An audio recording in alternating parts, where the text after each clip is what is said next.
Magandang gabi po. Ngayon po ay magluluto tayo ng tinolang manok. Isa po ito sa paborito ng aking bunso. Yan. Gigisa po muna natin ang luya.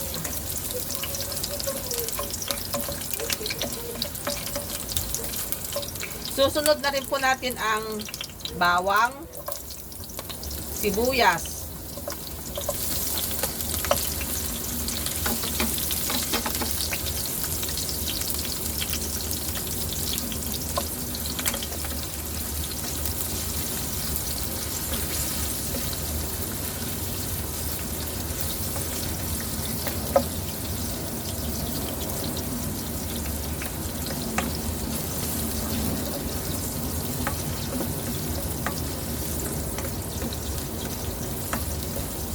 sa pagluluto po ng tinola ay may kanya-kanya po tayong style dyan.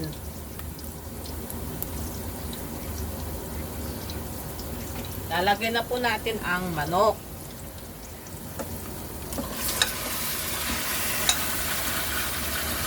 Yan. Halo-halo lang po.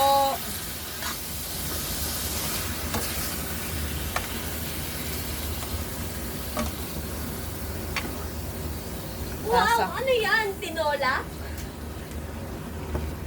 Sasangkot sa muna natin bago natin lagyan ng patis.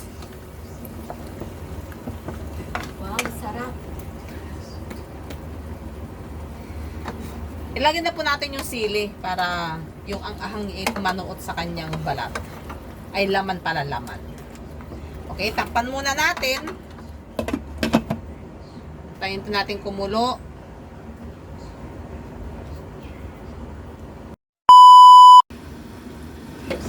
Ngayon po, nagisa na siya. Dagdag na po natin yung ibang pampalasa. Nor cubes at patis. Ayan po. Halo lang po natin. At lagyan na rin po natin yung sayote. Sayote na lang po ang nilagay ko.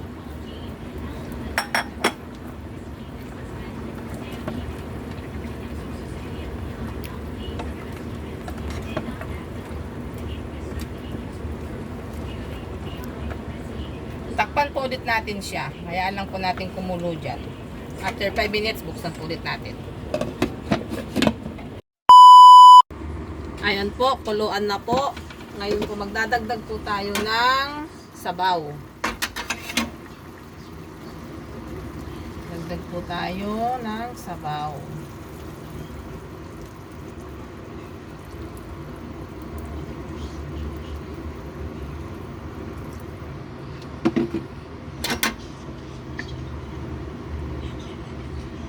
At lagyan na rin natin yung dahon ng sili. Nahugasan ko na po yan kanina.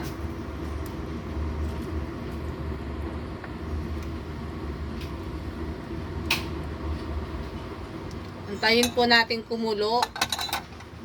Tapos luto na yan. Pwede na tayong kumain. Takpan po ulit natin. Few moments later. Ayan, kuluan na po. Ayun po. Tikman po natin yung sabaw po niya kung tama na po ang timpla. Ngayon kung hindi po tama yung timpla, dagdagan po natin ng asin.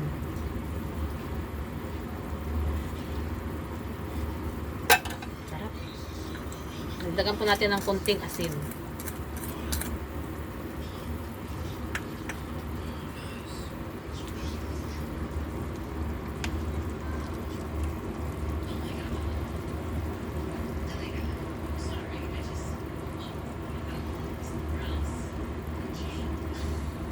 Tikman po natin.